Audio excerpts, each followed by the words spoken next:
Strip away everything surface level about attraction for a moment.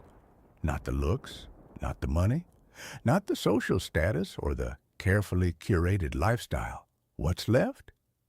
Most men, when pressed on this, will offer something vague: confidence, charisma, being a good person. And while none of those answers are wrong, none of them are precise enough to be useful. Because here's what's actually happening when a woman finds a man deeply attractive. Not just visually appealing, not just logistically suitable, but genuinely, almost magnetically drawn to. There's a specific psychological quality at the center of it, and almost every man is accidentally moving away from it.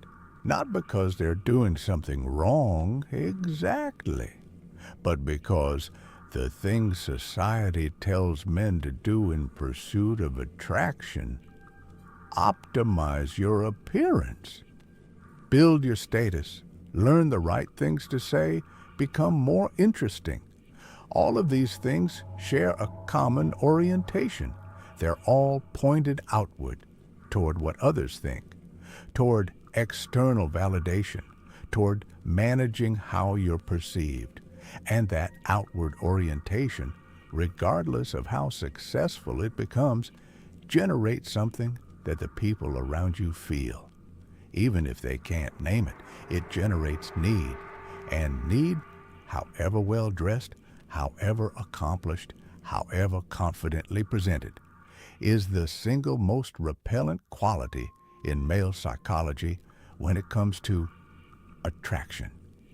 What creates the opposite effect is something different, something quieter, something that most men were never taught to develop, because it doesn't look like a strategy.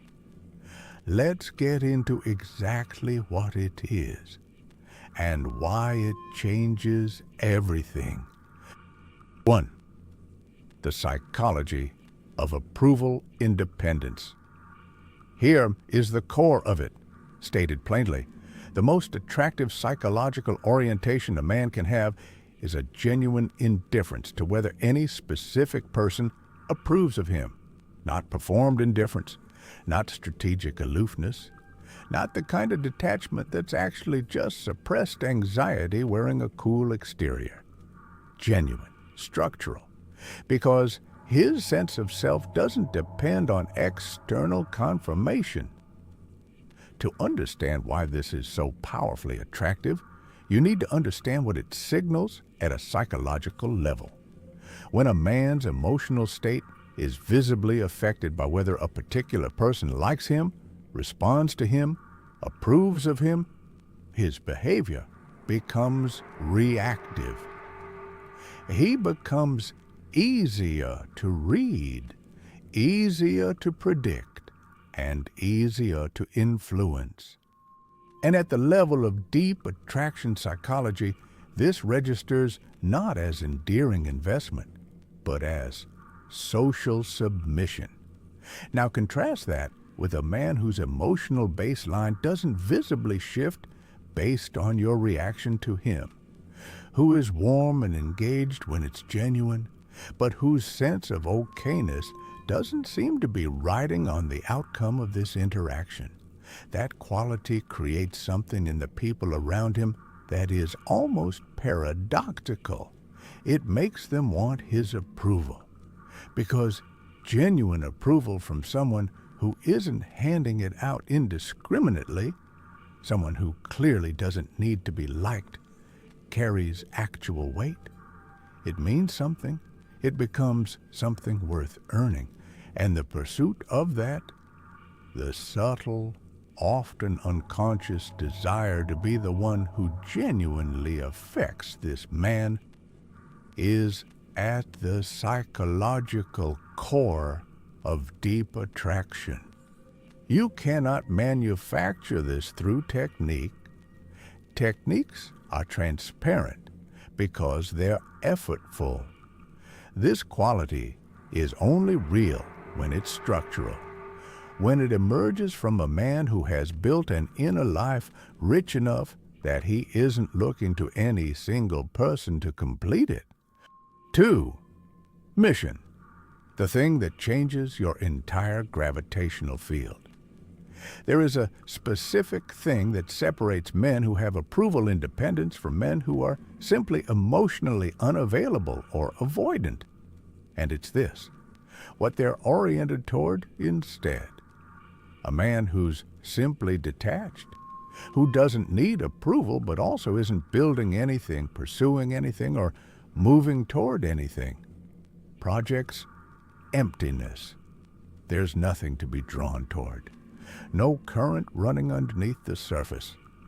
But a man who is genuinely absorbed in something that matters to him, a pursuit, a craft, a mission, a vision he's actively building, that man has a completely different energetic signature. His attention has somewhere to go that isn't the social game in front of him. And that shift in orientation changes everything about how he's perceived. Here's the behavioral psychology of it. Humans are deeply attuned to where attention flows. We are social creatures, wired to notice what other people find worth paying attention to. When a man's primary attention is on you, on managing your impression of him, on calibrating his behavior to your reactions, it creates a subtle pressure, an invisible neediness that makes people instinctively want to create distance. But when a man's primary attention is on something beyond the immediate social dynamic, something he cares about with genuine depth, it creates the opposite effect. People want to understand what has him so absorbed. They want proximity to whatever is generating that current. A mission isn't about having an impressive career or an ambitious goal you can talk about at dinner.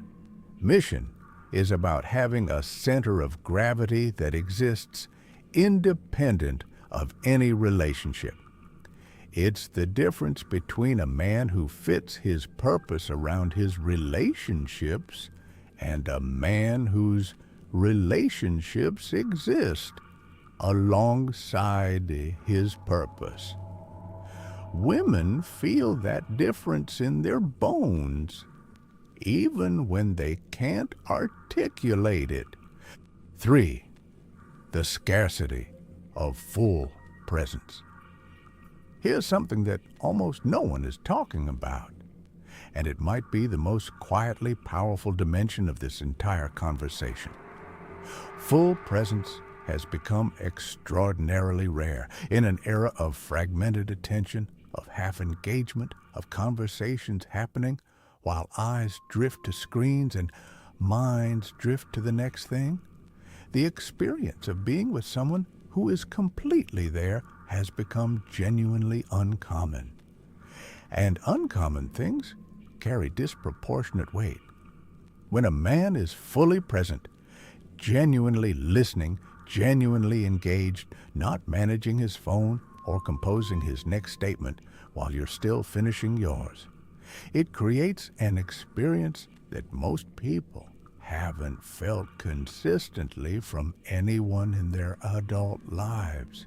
It feels like being seen, not performed at, not impressed, actually witnessed. And the psychological effect of that is significant. People become more open, more honest, more willing to drop their own social performance, because genuine presence creates safety, the kind of safety where you don't need to manage yourself quite so carefully. But here's the nuance that most men miss when they try to use presence as a technique. Presence that is being deployed to create an effect still has a faint quality of performance to it. The attention is given, but there's an agenda underneath it, and people feel that, slightly. It's the difference between warmth and heat. One feels natural, the other feels directed. Genuine presence flows from the same place as everything else on this list. A man who is comfortable enough with himself that he doesn't need the interaction to produce a particular result. He can just be in it, fully, without the background noise of self-monitoring and outcome management running underneath. That quality, being genuinely absorbed in another person without needing anything specific back, is rarer than almost any other quality a man can offer. And rare things in human psychology reliably create desire. 4. Emotional range without emotional dependence. This is where a lot of men get the formula wrong. In attempting to develop the psychological qualities that create attraction, the independence, the mission orientation, the composed presence, many men overcorrect into something that looks strong from the outside but feels cold from the inside. They become unavailable in the emotional sense, guarded, difficult to reach, performing a kind of invulnerability that, while it might project status, doesn't create genuine intimacy or sustained attraction. Because here's what attraction actually requires beyond the initial pull. It requires range. A man who has genuine emotional range, who can be deeply moved by things that warrant being moved by, who can express care without losing himself in it, who can be vulnerable in moments of genuine intimacy without that vulnerability becoming a need for management. That man is infinitely more compelling than either extreme, more compelling than the emotionally saturated man whose feelings flood every interaction and require constant navigation, and more compelling than the emotionally sealed man who mistakes suppression for strength. The psychological distinction that matters here is between emotional depth and emotional dependence. Depth means you feel things fully and genuinely, and those feelings inform your experience without controlling your behavior or requiring external regulation.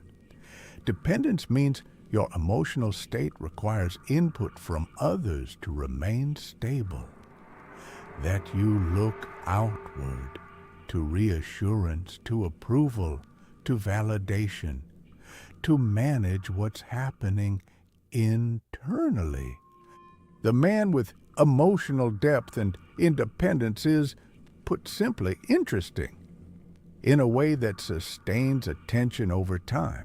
There are layers, there's substance, there's the experience of discovering that beneath the composure there's something genuinely human, not carefully concealed anxiety, but actual richness.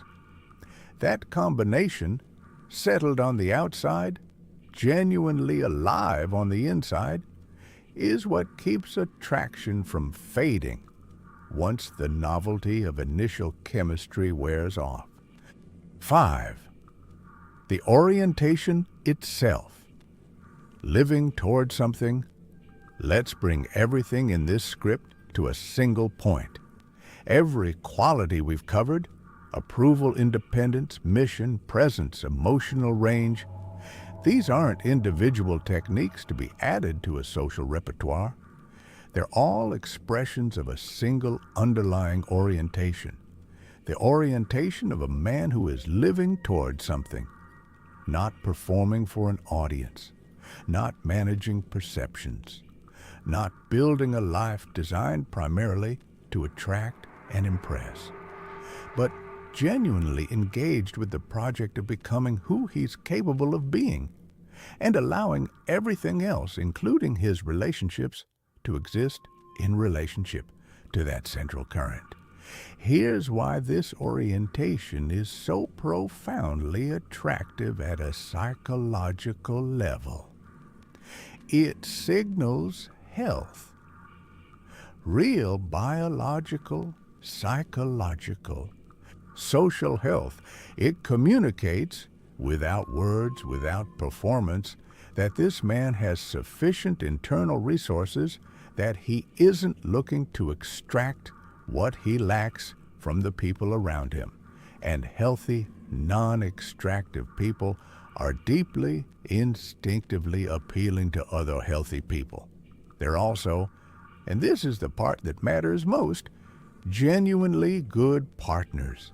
Not just attractive, but actually nourishing to be around. Because a man who is living towards something brings that energy into everything he touches. His relationships become part of a life that's in motion rather than a substitute for one. There's a version of attraction advice that's really just about becoming a more effective performer. Learning to signal qualities you haven't actually developed. This isn't that.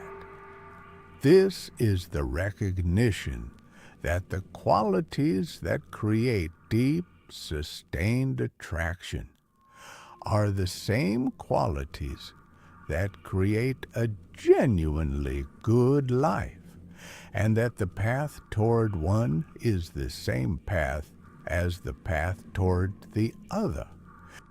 Let's bring these together.